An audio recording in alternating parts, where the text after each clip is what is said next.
Narito ang dapat nakaabangan ngayong gabi sa 4th Eviction Night ng Pinoy Big Brother Celebrity Collab Edition 2.0.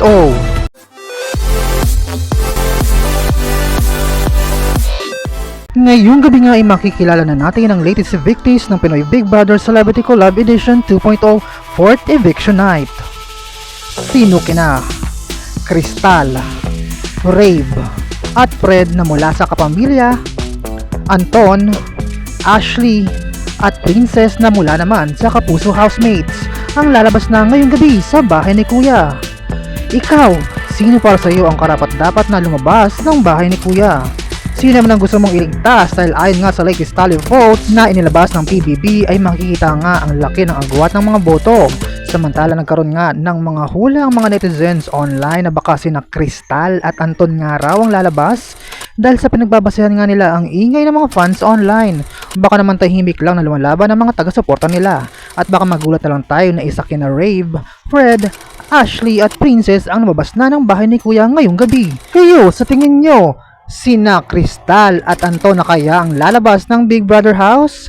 Abangan yan ngayong gabi sa Pinoy Big Brother Celebrity Collab Edition 2.0 4th Eviction Night. For more videos, just don't forget to like, share, and comment, and don't forget to subscribe!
For more videos, just don't forget to like, share, and comment, and don't forget to subscribe!